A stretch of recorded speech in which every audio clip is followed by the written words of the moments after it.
धुळे, शिरपूर तहसील कार्यालयासमोर आजी आजोबांचे भर उन्हात आमरण उपोषण। शेतात जाण्यासाठी रस्ता मिळावा या मागणीसाठी गेल्या 11 महिन्यांपासून शिरपूर तहसील कार्यालयात चक्रा मारणाऱ्या वृद्ध आजी आजोबांनी अखेरास टोकाचे पाऊल उचलत तहसील कार्यालयासमोर आमरण उपोषण सुरू केले आहे।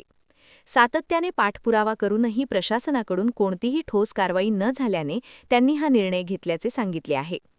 शेतात जाण्यासाठी रस्ता नसल्यामुळे त्यांना मोठ्या आर्थिक नुकसानीला सामोरे जावे लागत आहे।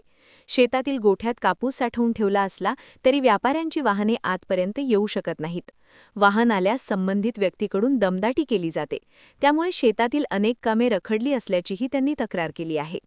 या संदर्भात तहसीलदारांकडे अनेकदा लेखी तक्रार देऊनही अद्याप कोणताही निर्णय झालेला नाही।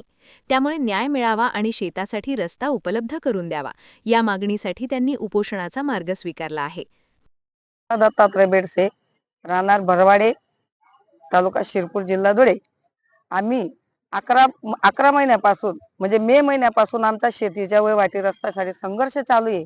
आम्ही यांना वेळोवेळी साहेबांना भेटून सुद्धा आम्हाला हो म्हटल्यानंतर सुद्धा 3 तारखेला आम्हाला तहसीलदार साहेबांनी सांगितलं की बावनकुळे साहेबांच्या GR नुसार तुम्हाला रस्ता द्यावाच लागेल आम्हाला। मग 3 तारखेला यांनी नंतर निर्णय बदलून दिला। निर्णय बदलल्यानंतर आमचा रस्ता अमान्य केला गेला। अमान्य केल्यानंतर या लोकांनी वहिवाट रस्ता पूर्ण बंद केला। मोठे काटेरी हे लावून दिलं। ते म्हणायचे ते आम्हाला तहसीलदारांनी आमच्याकडून निर्णय दिलेला आहे, तुमचं आता काहीच होणार नाही। आम्ही वेळोवेळी साहेबांना दिल्यानंतर प्रांत साहेबांकडे बी गेलो। प्रांत साहेबांकडे बी आमची तक्रार आहे। त्यांनी यांना सांगितलं की यांचा निर्णय अंशतः अनुदानित झालेला आहे, यांचा निर्णय तुम्ही पूर्ण करा।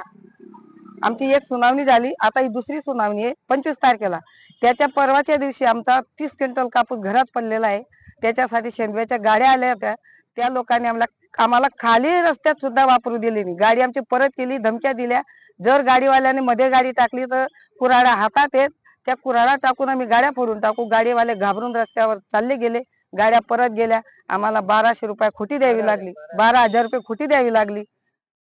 आणि त्याच्यासाठी आम्ही आज उपोषणाला नवीन सुरुवात करतोय।